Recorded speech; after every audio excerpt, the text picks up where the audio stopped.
Brought to you by VGuard. Publish कसं झालं किंवा पब्लिक डोमेनमध्ये कसं आलं या संदर्भात आम्ही सक्त सूचना दिलेल्या आहेत की याच्या पुढच्या काळामध्ये स्टिअरिंग कमिटीने अप्रूव्ह केल्याशिवाय पब्लिक डोमेनमध्ये काहीही टाकू नये, जेणेकरून याच्याबद्दल गैरसमज होतील. आणि गैरसमज होण्याच्या संदर्भातला श्लोक हा आपण वाचून बघा, त्याच्यामध्ये काहीच ऑब्जेक्शनेबल नाही. फक्त तो श्लोक मनुस्मृती ह्या ग्रंथातून घेतला गेलेला आहे आणि मनुस्मृतीमध्ये इतर असलेल्या गोष्टींबद्दल अनेक गोष्टी ह्या आक्षेपार्ह असल्यामुळे मनुस्मृतीचं कुठलंही समर्थन हे राज्य शासन करत नाही. आणि त्याच्यामुळे हा जो सगळा काही एकंदरीतच ह्याला राजकीय स्वरूप देण्याचा जो प्रयत्न चाललेला आहे असा प्रयत्न कोणीही करू नये अशी माझी सर्वांना नम्र विनंती आहे. यावर आंदोलन सुद्धा आता केलं जात आहे. महाडमध्ये जितेंद्र आव्हाड आंदोलन करतात. एकूणच मनुस्मृतीचा तो श्लोक आला तो कशा पद्धतीने आणि कोणती अशी समिती होती त्यांनी तो श्लोक अशा प्रकारे आराखडा तयार केला. आणि मुळातच आपण लक्षात घ्या की हा स्कूल एज्युकेशनच्या पुस्तकाचा अजिबात भाग नाही. मुलांना शिक्षण देत असताना त्यांनी गुरुजनांचा आदर करावा, त्यांनी आपल्या पालकांचा आदर करावा अशा स्वरूपाचं. भाइयों बहनों, उनके राज में पावर रहे अनस्टेबल और हम रखे सब स्मूथ और स्टेबल. हमारा नेता कैसा हो जो स्टेबल पावर दे वैसा हो. अब की बार वी गार्ड एसी स्टेबलाइजर का चमत्कार. ह्याच्यामधून जे लिहिलेलं आहे आणि त्याच्यामुळे ज्येष्ठ नागरिकांचा कशा रीतीने आदर करायचा, पालकांचा कसा करायचा, शिक्षकांचा कसा आदर करावा याच्याबद्दलचा हा श्लोक आहे. परंतु हा दुसऱ्या कुठल्याही ग्रंथामधून या श्लोकाचा आदर देता आला असता.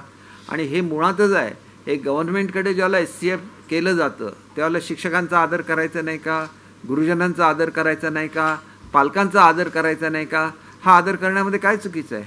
तीच तर भारतीय संस्कृती आहे. आणि म्हणून भारतीय संस्कृतीबद्दल लिहित असताना एखादा श्लोक लिहिला गेला तर तो श्लोकसुद्धा कुठेही बँड नाही, आपल्या पुस्तकाचा तो भाग आहे. जी मुलं CBSE शिकतात आणि त्याच्यामध्ये संस्कृत शिकतात त्यांनी रेग्युलर हा श्लोक शिकलेला आहे, कारण तो श्लोक ऑब्जेक्शनेबल नाही. श्लोक अतिशय चांगला आहे, परंतु तो जो पर्टिक्युलर ग्रंथ आहे त्याच्यामधले अनेक भाग हे आक्षेपार्ह असल्यामुळे जनरल त्याच्याबद्दल जे ऑब्जेक्शन आहे त्याच्याबद्दल आमचं काहीच म्हणणं नाही आणि आम्ही त्याचं कधी प्रमोशनसुद्धा केलेलं नाही आहे. या श्लोकामध्ये एकही चुकीची गोष्ट असेल तर आपण दाखवावी. हा श्लोक आजही नॅशनल करिक्युलममध्ये जे CBSEची मुलं शिकतात उनका बैकअप सिर्फ कल तक और हमारा चांद तक. हमारा नेता कैसा हो जो नॉन स्टॉप बैकअप दे वैसा हो. अब की बार वी गार्ड इन्वर्टर बैटरी का चमत्कार. संस्कृत शिकतात रेग्युलरली हा श्लोक आहे. त्यामध्ये आणखी एक महत्त्वाचं आहे आराखड्यामध्ये, जरी तो पब्लिक डोमेनमध्ये आता येतोय, 11वी 12वीला इंग्रजी विषय बंधनकारक नसणार अशा प्रकारचं ते त्यात माहिती आहे. याच्यामध्ये दोन गोष्टी त्या आराखड्यामध्ये ज्या चुकीच्या आहेत. एक म्हणजे मराठी कंपल्सरी आहे, हे त्याच्यामध्ये बाय मिस्टेक लिहिलं गेलेलं नाही आहे. मराठी कंपल्सरी आहेच, याच्याबद्दल कुठलंही दुमत नाही. इंग्रजी कंपल्सरी अशासाठी नाही आहे की आम्ही हायर अँड टेक्निकल डिपार्टमेंटने आता मराठीमध्ये आपले कन्व्हर्ट केलेले आहेत जे करिक्युलम्स आहेत ते, आणि त्याच्यामुळे मराठीमधून ज्यांना शिकायचं आहे त्यांना इंग्रजीची कंपल्शन करावं की नाही हा विषय गव्हर्नमेंटच्या समोर येईल. आपल्याला सांगितलं मुळातच हा आराखडा हा आमच्याकडे आलेलाच नाही आहे, म्हणजे स्टिअरिंग कमिटीकडे आलेला नाही आहे. आणि स्टिअरिंग कमिटीकडे न आल्यामुळे त्याच्यावर ज्यांची जी ऑब्जेक्शन असेल, आता डायरेक्टली गेला इथपर्यंत चूक ठीक आहे, परंतु ज्यांची ऑब्जेक्शन आहेत आमच्याकडे सगळी आली की त्याच्यावर निर्णय आम्ही घेणारच आहोत. निर्णय कुठलाच नाही. हा फक्त आराखड्याचा बेस करत असताना शिक्षकांचा आदर करावा, पालकांचा आदर करावा, ज्येष्ठ नागरिकांचा आदर करावा आणि सेवा आणि आदराची भूमिका संपूर्ण समाजाबद्दल ठेवावी. आयुष्य, विद्या आणि यश आणि बळ त्याच्यामुळे वाढतं, एवढाच ह्याचा अर्थ आहे. आणि त्याच्यामुळे एकंदरीतच या लोकांचा आदर करावा ह्याच्या पलीकडे या श्लोकामध्ये काहीही नाही आहे.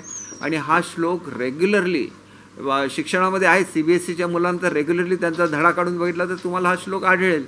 फक्त मनुस्मृतीमधून तो घेतला म्हणून काहीतरी चुकीचं हे करायचं की आम्ही कुठे मनुस्मृतीचं समर्थन केलं आहे वगैरे अशी भावना आणायची, हे मुळात चुकीचं आहे. आणि याच्यामधलं कुठलंही हे मुळात शालेय शिक्षणाच्या पुस्तकाचा भागच नाही आहे. आणि हे तर समजून घेतलं पाहिजे की ज्याला आमच्याकडे एखादं धोरण येतं त्याला हे धोरण आम्ही कुठल्या बेसिसवर तयार केलं हे आम्हाला सांगायला लागतं. तसं ते कमिटीने सांगण्याचा प्रयत्न केलेला आहे, याच्या पलीकडे काही नाही. आणि ते जसंच्या जसं पब्लिक डोमेनमध्ये गेल्यामुळे त्याच्यामध्ये कुठून हा रेफरन्स घेतला एवढ्यापुरतं त्याच्यामध्ये ऑब्जेक्शनेबल आहे आणि ते सुद्धा गाळण्याची शासनाची तयारी आहे. परंतु जो श्लोक रेग्युलरली भारतीय विद्यार्थ्यांना शिकवला जातो तो एका अमुक ग्रंथात लावता आणि तो ग्रंथ ऑब्जेक्शनेबल असावा म्हणून त्या ग्रंथाचं समर्थन केलं गेलं असं कुठेही चुकीचं लोकांचं समजूत करून दिलं जातं. हा मनातून काढून टाकावं. ह्याच्यामधला कुठलाही भाग हा स्कूल एज्युकेशनचा भाग म्हणून प्रस्तावित अजिबात केलेला नाही आहे. आमच्याकडे स्टेअरिंग कमिटीकडे यायला पाहिजे होतं, डायरेक्ट पब्लिक डोमेनमध्ये जायला नको होतं. ही तांत्रिक चूक आहे. ती चूक निश्चितपणे आम्ही मान्य करतो. ती चूक ज्या अधिकाऱ्यांकडून गेलेली आहे त्यांच्या संदर्भात जी स्मॉल कमिटी असते त्यांनी त्या अधिकाऱ्यांची दिलगिरीसुद्धा व्यक्त केलेली आहे की आमच्याकडून हे झाल्यामुळे शासनाला नाहक ज्या टीकेला तोंड द्यायला लागतं त्याच्याबद्दल आम्ही दिलगीर आहोत असं पत्र त्यांनी जे कन्सर्न याला दिलं आहे ते पत्रसुद्धा माझ्याकडे आलेलं आहे. आणि त्याच्यामुळे हा विषय इथं संपलेला आहे असं सर्वांनी गृहीत धरावं. कारण मुळात तो स्कूलच्या पुस्तकाचा भागच नाही आहे आणि त्याच्यामुळे हे सगळं मनातून काढून टाकावं. आणि ज्यांना असं वाटतं की हा स्कूलच्या एज्युकेशनचा एक भाग आहे असं बिलकुल नाही आहे. शिक्षकांबद्दल आदर ठेवावा, ज्येष्ठ नागरिकांबद्दल आदर ठेवावा, त्याच्यानंतर पालकांबद्दल आदर ठेवावा एवढाच ह्या श्लोकामधला अर्थ आहे. आणि तो कुठल्या ग्रंथातून घेतला गेला आहे ते सुद्धा इथं मेन्शन करण्याची आवश्यकता नव्हती. ते मेन्शन केलेलं आहे, ते सुद्धा गाळण्याची व्यवस्था करण्यात येईल. आणि मुळातच हे आमच्यासाठी आहे, हे पब्लिकसाठी किंवा पब्लिक डोमेनमध्ये एवढ्यासाठी झालेलं आहे की आम्हाला काय शिफारस केली समितीने हे कळावं म्हणून. आम्ही ती शिफारस एकतर ॲक्सेप्ट केलेली नाही आहे, पब्लिक डोमेनमध्ये जाण्यापूर्वी हे आमच्याकडे आलेलं नाही आहे आणि त्याच्यामुळे ह्या विषयाचा विनाकारण भाऊ करण्याची कुठलीही आवश्यकता नाही आहे.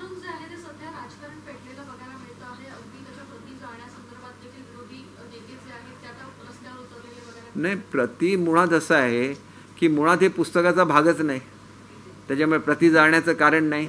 मग 10 वर्ष जे शिकवलं जाते शाळेमध्ये त्याला तुम्हाला हे का आठवलं नाही? हे सगळं राजकारण आहे. मुळातच CBSEच्या अभ्यासक्रमाचा तो भाग आहे. शिक्षकांचा आदर करावा, पालकांचा आदर करावा, नागरिकांचा आदर करावा. संस्कृतमध्ये लिहिलेलं आहे ना, संस्कृतची पुस्तकं मागून घ्या कुठल्या तरी CBSEच्या विद्यार्थ्यांची, त्याची पडताळणी करा. काय राजकारण करताय, कुठल्या टोकाला जाताय, थोडी तरी त्याला मर्यादा पाहिजे की नाही? आमच्याकडे आलं नाही, आचारसंहिता चालू होती, आमच्याकडे आलं असतं तर आम्ही हे स्वतः गाळून टाकलं असतं की संदर्भ कुठला तो लिहू नका. परंतु आदर ठेवला पाहिजे ही तर वस्तुस्थिती आहे. त्याच्यामध्ये कुठल्या धर्माचा संबंध आहे का, कुठल्या पंथाचा संबंध आहे का, कुठल्या धर्माचं नाव लिहिलं आहे का? कसलं राजकारण करता? राजकारण विकासाचं राजकारण पाहिजे. आणि म्हणून माझी विनंती आहे की हा विषय संपलेला आहे. जी काही चूक घडलेली आहे आमच्या स्टेअरिंग कमिटीकडे न येण्याची, त्या चुकीबद्दल फार तर त्या लोकांनी दिलगिरी व्यक्त केलेली आहे ज्यांनी हे डायरेक्टली पब्लिक डोमेनमध्ये टाकलं. त्याच्यामुळे शासनाची कुठलीही मान्यता ही कुठल्याही ग्रंथाला स्पेसिफिकली नाही आहे. मी स्पेसिफिकली या ठिकाणी हे करतो, याच्यामध्ये कुठल्याही ग्रंथाचं उदात्तीकरण करण्याचा कुठलाही हेतू नाही आहे. फक्त त्यांनी जे उदाहरण दिलं हे करत असताना ते उदाहरण करताना ते रेफरन्स आलेला आहे. ह्याच्या पलीकडे ह्याच्यामध्ये कुठलंही सिरियसनेस नाही आहे. कुठल्याही पुस्तकामध्ये हे काही येणार नाही आहे याची मी आपल्याला गॅरंटी देतो. आणि मुळात पुस्तकामध्ये येण्यासाठी हे काय नाहीच आहे, ही प्रस्तावना आहे. ही प्रस्तावना त्या कमिटीने केलेली आहे आणि ती प्रस्तावना जशीच्या तशी द्यायला पाहिजे असती. आमच्याकडे आलं असतं तर आम्ही ही प्रस्तावना दिली नसती, काय आवश्यकता नाही त्याची. पुस्तकामध्ये काय येणार आहे, कारण आमचं फ्रेमवर्क हे शिक्षकांसाठी आदर, नागरिकांबद्दल आदर, देशाबद्दल आदर ह्याच्यावर आधारित आमचं फ्रेमवर्क आहे. याच्यामध्ये चूक काय? आम्ही त्यांना ऑलरेडी नोटीस पाठवलेली होती. नोटीस पाठवल्यानंतर ती जी कमिटी आहे त्यांनी ह्या अधिकाऱ्यांची सुद्धा दिलगिरी व्यक्त केली.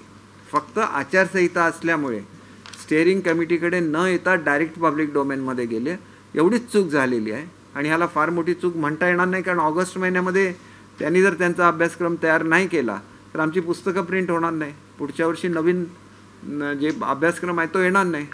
माझं एक मिनिट ऐका, अजून आचारसंहिता संपलेली नाही आहे, त्याच्यामुळे मी रुटीन कोर्सच्या बाबतच्याच हे गव्हर्नमेंट प्रिमायसिसमध्ये देऊ शकतो. मी आज जाऊन पुन्हा उद्या परत येणार आहे. उद्या मी माझ्या आपल्या ऑफिसमध्ये प्रेस ठेवतो आणि तिथं तुमच्या सगळ्या प्रश्नांची उत्तर. सर एक छोटा प्रश्न, अशी माहिती मिळते की विधान परिषदेच्या 4ही जागा शिंदे गट लढवणार आहे. मला गंभीर घटना आहे सर, एक डॉक्टरने एका रुग्णाला चिरडलं आहे सायन हॉस्पिटलमध्ये. नाही, मला असं वाटतं की मुद्दाम कोणी काही केलं नसेल, हा ॲक्सिडेंट असेल. मला ह्याच्या संदर्भातली माहिती नाही. मी माहिती घेईन, पोलिसांकडून ह्या संदर्भातली माहिती घेईन आणि उद्या मी दुपारच्या वेळेला आपली पुन्हा एकदा 12 वाजता प्रेस कॉन्फरन्स घेईन. त्याला सगळ्या प्रश्नांची मी उत्तर देईन. आताचं 2च गोष्टीपुरता हा विषय मर्यादित होता. एक म्हणजे 10वीच्या परीक्षा रिझल्टच्या बद्दलची अनाऊन्समेंट आणि दुसरं हा जो काही गोंधळ छोट्याशा गोष्टीवरून केला जात आहेत. मुळातच ही प्रस्तावना होती आणि प्रस्तावना कुठल्याही पुस्तकामध्ये येत नाही. फ्रेमवर्कला आधार करत असताना गुरुजनांचा आदर ठेवावा, समाजाचा आदर ठेवावा, ज्येष्ठ नागरिकांचा आदर ठेवावा, या संदर्भातला हे मॅटर होती आणि त्याच्यामुळे आपण कुठलाही गैरसमज कोणीही करून घेऊ नये अशी माझी नम्र विनंती. Brought to you by V-Guard.